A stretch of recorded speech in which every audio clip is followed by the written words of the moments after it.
ചെറുകഥ ഡീൽ. ഓഫീസിൽ അന്ന് ജൂലിക്ക് തിരക്കേറിയ ദിവസമായിരുന്നു.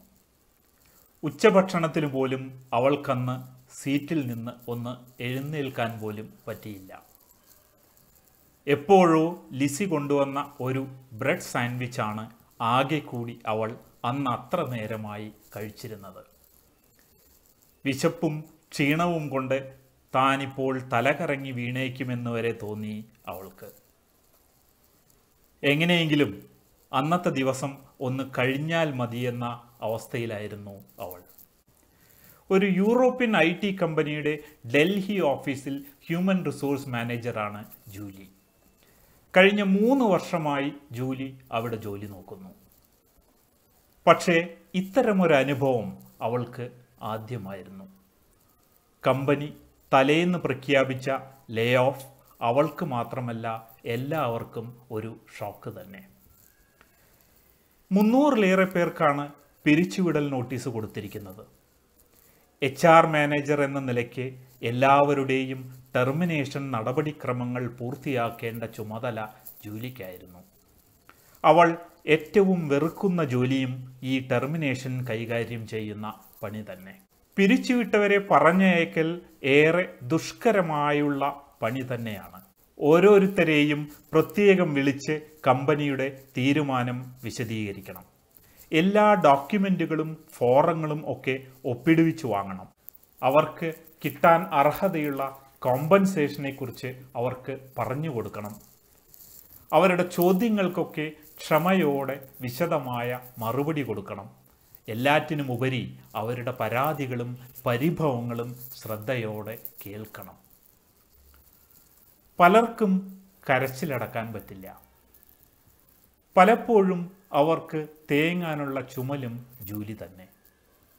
പിങ്ക് സ്ലിപ്പ് കിട്ടുന്നവരെ ആശ്വസിപ്പിക്കുക എന്നത് അത്ര എളുപ്പമുള്ള പണിയല്ല എന്ന് ജൂലിക്ക് അറിയാത്തതല്ല. എങ്കിലും ചിലപ്പോൾ ജൂലിയും പതറിപ്പോവാറുണ്ട്. പ്രത്യേകിച്ച് 12-15 വർഷം സർവീസുള്ള സീനിയർ എംപ്ലോയീസിൻ്റെ കാര്യത്തിൽ. എന്നാലും എന്നോട് ഇങ്ങനെ ചെയ്യാൻ എങ്ങനെ കഴിഞ്ഞു നിങ്ങൾക്ക്? കഴിഞ്ഞ 15 വർഷക്കാലമായി ഈ കമ്പനിക്ക് വേണ്ടി ജീവിതം ഒഴിഞ്ഞു വെച്ചവനല്ലേ ഞാൻ. എന്നെ ഇത്ര പെട്ടെന്ന് വേണ്ടാതായി അല്ലേ നിങ്ങൾക്ക്? ഇങ്ങനെ പോകും ചിലരുടെ പരിദേവനങ്ങൾ. മറ്റു ചിലരാകട്ടെ ജൂലിയുടെ നേരെ കയർത്തു സംസാരിക്കും. പിരിച്ചുവിടാനുള്ള തീരുമാനം ജൂലിയുടേതാണ് എന്ന മട്ടിൽ. ചിലർക്ക് എല്ലാ നിയന്ത്രണങ്ങളും വിട്ട് ജൂലിയുടെ മുന്നിൽ തേങ്ങിക്കരയും. ചിലപ്പോഴൊക്കെ ജൂലിക്കും തിരിച്ചു പറയണമെന്ന് തോന്നും. പക്ഷേ അവൾ സ്വയം നിയന്ത്രിക്കുകയായിരുന്നു. സമാധാനപ്പെടൂ, മറ്റൊരു ജോലി കിട്ടാൻ നിങ്ങൾക്ക് യാതൊരു വിഷമവും ഉണ്ടാവില്ല. നിങ്ങൾ വളരെ മിടുക്കനാണ്. മാത്രമല്ല പിരിച്ചുവിടൽ പാക്കേജിൻ്റെ ഭാഗമായി 3 മാസത്തെ ശമ്പളവും നിങ്ങൾക്ക് തരുന്നുണ്ട് നമ്മുടെ കമ്പനി. പിന്നെന്തിനാണ് നിങ്ങൾ വിഷമിക്കുന്നത്? ആഫ്റ്റർ ഓൾ നിങ്ങളെ പരമാവധി സഹായിക്കുക എന്നതാണ് നമ്മുടെ കമ്പനിയുടെ നയം. പലതവണ പലരോടും ജൂലി ഈ വാചകങ്ങൾ ആവർത്തിച്ചു. ലിസി, ഇനി ബാക്കി എത്ര പേരുണ്ടാവും? മിക്കവാറും കഴിഞ്ഞു ജൂലി. ഇനി 3 പേരും കൂടിയേ ബാക്കിയുള്ളൂ. ജൂലിക്ക് അല്പം ആശ്വാസം തോന്നി. നാളെ എന്തായാലും അവധിയെടുക്കണം. ഒന്ന് സുഖമായി ഉറങ്ങിയാലേ ഇന്നത്തെ ഈ ക്ഷീണവും ഡിപ്രഷനുമൊക്കെ ഒന്ന് മാറിക്കിട്ടൂ. അവൾ തന്നോട് തന്നെ പറഞ്ഞു. Good evening madam. ജോൺ മുന്നിൽ വന്ന് കസേര വലിച്ചിട്ടിരുന്നപ്പോൾ ജൂലിയുടെ ചിന്തകൾ മുറിഞ്ഞു. ഇന്നു മുതലപ്പോൾ എന്നെ നിങ്ങൾക്ക് വേണ്ടാതായി അല്ലേ? ഞാൻ ഉപയോഗമില്ലാത്തവനായി നിങ്ങൾക്കിപ്പോൾ അല്ലേ മാഡം? ജോൺ വാക്കുകൾ പരിഹാസത്തിൽ പൊതിയാൻ ശ്രമിച്ചെങ്കിലും അയാളുടെ ഉള്ളിലെ വിങ്ങൽ ജൂലിക്ക് അയാളുടെ മുഖത്ത് വായിച്ചെടുക്കാമായിരുന്നു. ജൂലി ഒന്നും പറഞ്ഞില്ല. അയാളെ ആശ്വസിപ്പിക്കാനെന്ന രീതിയിൽ അയാളുടെ മുഖത്തു നോക്കി ഒന്ന് പുഞ്ചിരിക്കുക മാത്രം ചെയ്തു. എന്നാലും എനിക്ക് തന്നെ ഈ ഗതി വരണം. ഞാൻ എൻ്റെ ജോലിയോട് ഇത്രയും കാലം കാണിച്ച ആത്മാർത്ഥതയ്ക്കുള്ള മികച്ച പ്രതിഫലം തന്നെ. ജോൺ, താൻ വിഷമിക്കാതിരിക്കൂ. താൻ ചെറുപ്പമല്ലേ, വളരെ എളുപ്പത്തിൽ തനിക്ക് വേറൊരു ജോലി ശരിയാകും. തന്നേക്കാൾ ഏറെ സീനിയർ ആയിട്ടുള്ളവരുടെ കാര്യം ഒന്ന് ആലോചിച്ചു നോക്കൂ. പ്രായപരിധിയൊക്കെ കടന്ന അവരെക്കാളൊക്കെ മെച്ചമല്ലേ തൻ്റെ അവസ്ഥ? ജൂലിക്കത് പറയാം. എനിക്കിനി ആദ്യം മുതൽ തുടങ്ങണ്ടേ? എവിടെയെങ്കിലും എന്തെങ്കിലും എളുപ്പത്തിൽ കിട്ടിയാൽ മതിയായിരുന്നു. തീർച്ചയായും ജോൺ, നിനക്ക് കിട്ടും. മനസ്സ് വിടാതിരിക്കൂ. എങ്ങനെയെങ്കിലും ഇതൊന്ന് തീർത്ത് ഇവനെ പറഞ്ഞു വിട്ടാൽ മതി എന്നായിരുന്നു ജൂലിക്ക്. അവൾ പേപ്പറുകൾ ജോണിൻ്റെ മുന്നിലേക്ക് നീക്കിവെച്ചു. ജോൺ, ഈ ഡോക്യുമെൻറ്റുകളൊക്കെ ഒന്ന് ഒപ്പിട്ടോളൂ. ആ സമയത്ത് നമ്മുടെ ടെർമിനേഷൻ പാക്കേജിനെ കുറിച്ച് ഞാൻ വിശദീകരിച്ചു തരാം. ഷുവർ, നിങ്ങൾ നിങ്ങളുടെ ജോലി ചെയ്തോളൂ. എനിക്കറിയാം നിങ്ങളും എന്നെപ്പോലെ ഇവിടുത്തെ ഒരു ജോലിക്കാരി മാത്രമാണെന്ന്. ഒരു ദിവസം നിങ്ങളെയും അവർ ഇതുപോലെ പോകാൻ പറയും. ജൂലി അതിന് പ്രതികരിച്ചില്ല. അവൾ യാന്ത്രികമായി തൻ്റെ സ്ക്രിപ്റ്റിലെ വാചകങ്ങൾ ഉരുവിട്ടു തുടങ്ങി. പിരിച്ചുവിടൽ പാക്കേജിൻ്റെ ഭാഗമായി ജൂണിന് 3 മാസത്തെ ശമ്പളത്തിന് തുല്യമായ ഒരു തുക കോമ്പൻസേഷനായി ലഭിക്കും. ഉപയോഗിക്കാത്ത അവധിയുണ്ടെങ്കിൽ അതിനുള്ള തുകയും ലഭിക്കും. നാളെ മുതൽ ജോൺ ഓഫീസിൽ വരേണ്ടതില്ല. Identity card തിരിച്ചേൽപ്പിച്ചോളൂ. വേറെ ജോലി സെർച്ച് ചെയ്യാൻ നമ്മുടെ ലൈബ്രറിയിലെ കമ്പ്യൂട്ടർ ഫെസിലിറ്റി 1 മാസം കൂടി ജോണിന് പക്ഷേ ഉപയോഗിക്കാം കേട്ടോ. ഒറ്റ ശ്വാസത്തിൽ എല്ലാം പറഞ്ഞു നിർത്തി ജൂലി ജോണിൻ്റെ പ്രതികരണത്തിനായി കാത്തു. ജോൺ തലകുനിച്ചിരുന്ന് തൻ്റെ ഐഡൻറ്റിറ്റി കാർഡിൽ നോക്കുകയായിരുന്നു. ആ പ്ലാസ്റ്റിക് കഷ്ണം അയാളുടെ ശരീരത്തിൻ്റെ തന്നെ ഭാഗമായി കഴിഞ്ഞിരുന്നു കുറേ വർഷങ്ങളായി. ജോണിൻ്റെ വിരലുകൾ പതുക്കെ കാർഡിൻ്റെ മിനുമിനുത്ത പ്രതലത്തിൽ തലോടി, ഒന്നവസാനമായി യാത്ര ചോദിക്കും പോലെ. ഓക്കെ, നമ്മൾ ഏതാണ്ട് ഫിനിഷ് ചെയ്യാറായി. ഇനി ഇതാ ഈ ഒരു ഡോക്യുമെൻ്റ് കൂടിയേ ഉള്ളൂ സൈൻ ചെയ്യാൻ. റിലീസ് കോൺട്രാക്റ്റ് എഗ്രിമെൻ്റ് ആണിത്. 2 പേജുള്ള ഒരു ഡോക്യുമെൻ്റ് എടുത്ത് ജൂലി ജോണിൻ്റെ മുന്നിൽ വെച്ചു. കമ്പനിക്ക് മേലുള്ള നിയമപരമായ എല്ലാ അവകാശങ്ങളും ഉപേക്ഷിക്കുന്നു എന്നും കമ്പനിക്കെതിരെ ഒരു തരത്തിലുള്ള നിയമ നടപടികളും സ്വീകരിക്കുകയില്ല എന്നും സമ്മതിക്കുന്ന എഗ്രിമെൻ്റാണിത്. വെറുതെ ഒരു ഫോർമാലിറ്റി, അത്ര തന്നെ. വളരെ നിസ്സാരമായി സാധാരണ ഒരു ഡോക്യുമെൻ്റ് എന്ന നിലയിൽ അവതരിപ്പിക്കാൻ ജൂലി പരമാവധി ശ്രമിച്ചു. ഇതുകൂടി കഴിഞ്ഞാൽ കഴിഞ്ഞു, പിന്നെ ജോൺ ഫ്രീയാണ്. അവൾ മുഖത്ത് ചിരി വരുത്തി. ജോണിന് പക്ഷേ പെട്ടെന്ന് കാര്യം മനസ്സിലായില്ല. എനിക്ക് മനസ്സിലായില്ല ജൂലി, എന്തിനാണ് ഇങ്ങനെ ഒരു പേപ്പറിൽ സൈൻ ചെയ്യുന്നത്?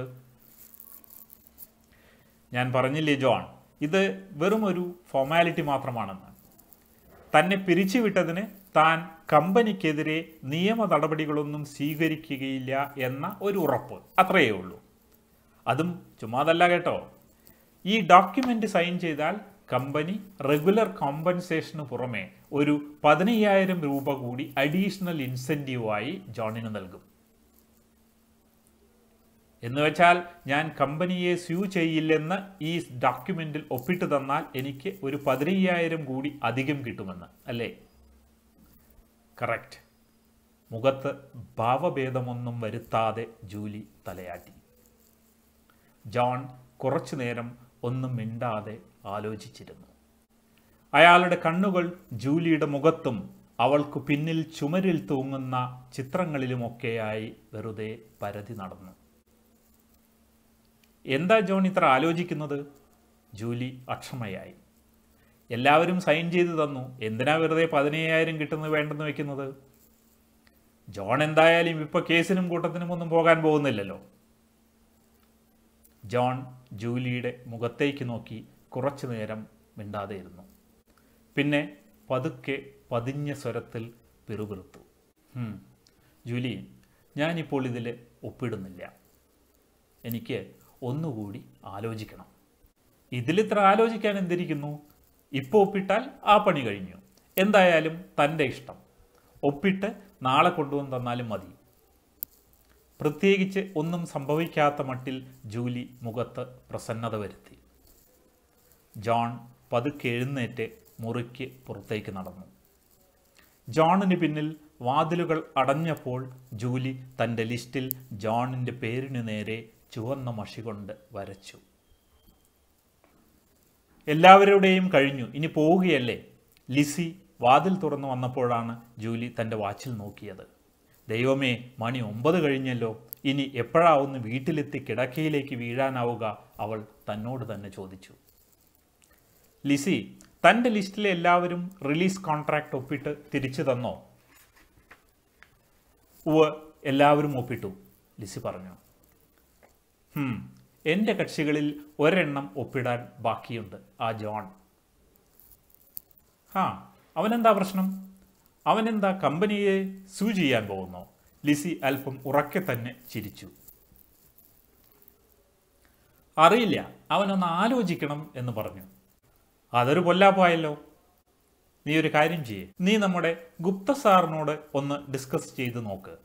പുള്ളി എന്തെങ്കിലും വഴി കാണാതിരിക്കില്ല. അതുതന്നെയായിരുന്നു ജൂലിയുടെയും മനസ്സിൽ. ജൂലിയുടെ ബോസാണ് ഗുപ്ത, HR ഡയറക്ടർ. ഗുപ്ത എന്തെങ്കിലും ഉപായം പറഞ്ഞു തരാതിരിക്കില്ലെന്ന് ജൂലിക്കും ഉറപ്പുണ്ടായിരുന്നു. പിറ്റേന്ന് രാവിലെ ജൂലി ഓഫീസിൽ എത്തിയതേ ഉണ്ടായിരുന്നുള്ളൂ. ബാഗ് എടുത്ത് ഡെസ്കിൽ വെക്കുന്നതിന് മുമ്പ് തന്നെ ജോണിൻ്റെ ഫോൺ കോൾ വന്നു. ഹായ് ജോൺ, റിലീസ് എഗ്രിമെന്റ് ഇന്ന് ഒപ്പിട്ട് തരുന്നുണ്ടല്ലോ അല്ലേ? ജൂലി, അതിനു മുൻപ് എനിക്ക് നിങ്ങളെ ഒന്ന് നേരിൽ കണ്ട് ഡിസ്കസ് ചെയ്യണം. ഇതിലെന്താണ് ഇത്ര ഡിസ്കസ് ചെയ്യാൻ? എന്താണ് ജോണിന് അറിയേണ്ടത്? അത് ഞാൻ നേരിട്ട് പറയാം. ഇന്ന് വൈകുന്നേരം 4 മണിക്ക് ഞാൻ നിങ്ങളുടെ ഓഫീസിൽ വരാം. ജൂലി എന്തെങ്കിലും മറുപടി പറയുന്നതിന് മുമ്പ് തന്നെ ജോൺ ഫോൺ ഡിസ്കണക്ട് ചെയ്തു. ജൂലിക്ക് അല്പം പരിഭ്രമം തോന്നി തുടങ്ങി. ജോണിനി സൈൻ ചെയ്തില്ലെങ്കിലോ? അവൾ പതുക്കെ ഗുപ്തയുടെ ഓഫീസിലേക്ക് നടന്നു. ഗുപ്തയോട് എല്ലാ കാര്യങ്ങളും വിശദമായി പറഞ്ഞു കഴിഞ്ഞപ്പോഴാണ് അവൾക്ക് ഒരാശ്വാസം തോന്നിയത്. പ്രതികരണത്തിനായി അവൾ ഗുപ്തയെ നോക്കി. അയാൾക്കും പെട്ടെന്ന് ഒരു ഉത്തരമില്ലായിരുന്നു. സർ, ജോൺ ഇന്ന് വൈകിട്ട് 4 മണിക്ക് വരാമെന്നാണ് പറഞ്ഞിരിക്കുന്നത്. ഞാൻ എന്താണ് അയാളോട് പറയേണ്ടത്? അയാൾ റിലീസ് കോൺട്രാക്ട് സൈൻ ചെയ്യാൻ വിസമ്മതിക്കുകയാണെങ്കിലോ നമ്മൾ എന്ത് ചെയ്യും? ഒരു കാര്യം ചെയ്യൂ, അയാൾ ഒപ്പിടുന്നില്ലെങ്കിൽ ഒരു 50,000 വരെ ഓഫർ ചെയ്തോളൂ. 50,000മോ? അത് കുറെ കൂടുതലല്ലേ സാർ? ജൂലി, പണമല്ല ഇപ്പോൾ നമ്മുടെ പ്രശ്നം. അവൻ ഒരിക്കലും കമ്പനിക്കെതിരെ നിയമ നടപടികളിലേക്ക് നീങ്ങാൻ ഇടവരരുത്. എന്ത് വില കൊടുത്തും നമുക്ക് അത് ഒഴിവാക്കണം. ആവശ്യമില്ലാതെ കോടതിയും കേസുമൊക്കെയുള്ള കോംപ്ലിക്കേഷൻ നമ്മുടെ കമ്പനിയുടെ റെപ്യൂട്ടേഷനെ ബാധിക്കും. ഏത് വിധേനയും അതൊക്കെ ഒഴിവാക്കുന്നതല്ലേ ബുദ്ധി. 50,000-ന് എന്തായാലും അയാൾ സമ്മതിക്കാതിരിക്കില്ല അല്ലേ സാർ? ഗുപ്ത തൻ്റെ കയ്യിലിരുന്ന പെൻസിൽ കൊണ്ട് മുന്നിലിരുന്ന കടലാസിൽ കോറി വരച്ചു. നെറ്റിയിലെ ചുളിവുകളിൽ വിരലോടിച്ച് അല്പനേരം ജൂലിയെ നോക്കി. പിന്നെ ഉറച്ച സ്വരത്തിൽ പറഞ്ഞു, ജൂലി, അറ്റ കൈക്ക് അയാൾക്ക് 2 ലക്ഷം രൂപ വരെ ഓഫർ ചെയ്തോളൂ. സാർ, തീർച്ച? ജൂലിക്ക് ഒട്ടും വിശ്വാസം വന്നില്ല. 2 ലക്ഷം രൂപയോ ഈ എഗ്രിമെന്റ് സൈൻ ചെയ്യാൻ? റിലീസ് കോൺട്രാക്റ്റിന് ഇത്രയേറെ പ്രാധാന്യമുണ്ടെന്ന് അവൾ ഒരിക്കലും കരുതിയിരുന്നില്ല. Yes Julie, you go head. 2 ലക്ഷം വരെ ഓഫർ ചെയ്യാനുള്ള അധികാരം ഞാൻ ജൂലിക്ക് തരുന്നു. ഒന്നിച്ച് 2 ലക്ഷം ഓഫർ ചെയ്തത് കേട്ടോ. ആദ്യം ഒരു 27,000, പറ്റിയില്ലെങ്കിൽ വീണ്ടും ഒരു 25 കൂട്ടിക്കോളൂ. എന്തായാലും 2 ലക്ഷത്തിൽ കാര്യം നടക്കുന്നില്ലെങ്കിൽ എന്നെ വിളിക്കൂ. നമുക്ക് അപ്പോൾ ആലോചിക്കാം എന്ത് ചെയ്യണമെന്ന്. ഒരു കാര്യം മനസ്സിൽ വെക്കുക, എന്ത് വില കൊടുത്തും ആ എഗ്രിമെന്റ് സൈൻ ചെയ്തേ അയാളെ വിടാവൂ. ശരി സാർ, അത് ഞാൻ ഏറ്റു. ജൂലി തികഞ്ഞ ആത്മവിശ്വാസത്തോടെയാണ് തിരിച്ചു നടന്നത്. 2 ലക്ഷം എന്നൊക്കെ പറഞ്ഞാൽ ആരാ സമ്മതിക്കാതിരിക്കുക? ജൂലിക്ക് ചുണ്ടിൽ ചെറുതായി ചിരി പരന്നു. വൈകുന്നേരം കൃത്യം 4 മണിക്ക് തന്നെ ജോൺ വാതിൽക്കൽ പ്രത്യക്ഷപ്പെട്ടു. Hi John, come in. സൈൻ ചെയ്ത ഡോക്യുമെന്റ് കൊണ്ടുവന്നിട്ടുണ്ടല്ലോ അല്ലേ? അതിനു മുൻപ് എനിക്കൊരു കാര്യം ചോദിക്കാനുണ്ട് ജൂലി. ജൂലിയുടെ എതിർഭാഗത്തുള്ള കസേര നീക്കി ജോൺ ഇരുന്നു. അയാളുടെ കണ്ണുകൾ ജൂലിയുടെ മുഖത്തേക്ക് നോക്കാൻ മടിച്ചു. തീർച്ചയായും ജോൺ, പറയൂ. എന്താണ് ജോണിന് ചോദിക്കാനുള്ളത്? പരിഭ്രമം ലേശം പോലും പുറത്തു കാണിക്കാതെ ജൂലി ചോദിച്ചു. 15,000-ൽ ഒതുങ്ങുമോ, അതോ ഇവനെ വരുതിയിലാക്കാൻ 2 ലക്ഷവും വലിച്ചെറിയേണ്ടി വരുമോ എന്ന ചിന്തയായിരുന്നു ജൂലിയുടെ ഉള്ളിൽ അപ്പോൾ മുഴച്ചു നിന്നത്. ജൂലി, ഈ റിലീസ് കോൺട്രാക്ട് സൈൻ ചെയ്താൽ 3 മാസത്തെ ശമ്പളത്തിന് പുറമെ 15,000 കൂടി കിട്ടുമെന്നല്ലേ പറഞ്ഞത്? അതെ ജോൺ, 3 മാസത്തെ കോമ്പൻസേഷന് പുറമെ 15,000 രൂപ കൂടി കിട്ടും ജോണിന്. നല്ലത് തന്നെ. പക്ഷേ എന്തായാലും ജോൺ പറയൂ. എൻ്റെ പരിധിക്കുള്ളിലാണെങ്കിൽ തീർച്ചയായും ഞാൻ ജോണിന് സഹായിക്കാം. പിന്നെ ജൂലി, എനിക്ക് 15,000-ന് പുറമെ എൻ്റെ ലാപ്ടോപ്പും കൂടെ വേണം. ജൂലി തൻ്റെ കസേരയിൽ നിന്നും താഴെ വീഴാതിരിക്കാൻ മേശയിൽ മുറുകെ പിടിച്ചു. വിശ്വാസം വരാതെ ഒരു നിമിഷം അവൾ ജോണിനെ നോക്കി വാ പൊളിച്ചിരുന്നു പോയി. ഒരു പഴയ ലാപ്ടോപ്പിന് വേണ്ടിയാണോ ഇവൻ തനിക്ക് ഇത്രയും ടെൻഷൻ നൽകിയത്? ഇതിനു വേണ്ടിയാണോ താൻ വെറുതെ ഗുപ്തയുടെ അടുത്തൊക്കെ പോയത്? അവൾക്ക് അല്പം ജാള്യത തോന്നി. അതേസമയം തൻ്റെ കഴിവിൽ അഭിമാനവും തോന്നാതിരുന്നില്ല. കമ്പനിയുടെ 2 ലക്ഷം ലാഭിച്ചത് എന്തായാലും നിസ്സാര കാര്യമല്ലല്ലോ. പെട്ടെന്ന് സമനില വീണ്ടെടുത്ത് മുഖത്ത് ഗൗരവം വരുത്തി. ജോൺ, തനിക്ക് 15,000-ന് പുറമെ ഒരു ലാപ്ടോപ്പും കൂടി വേണമെന്നാണോ പറയുന്നത്? അതെ, പറ്റുമെങ്കിൽ.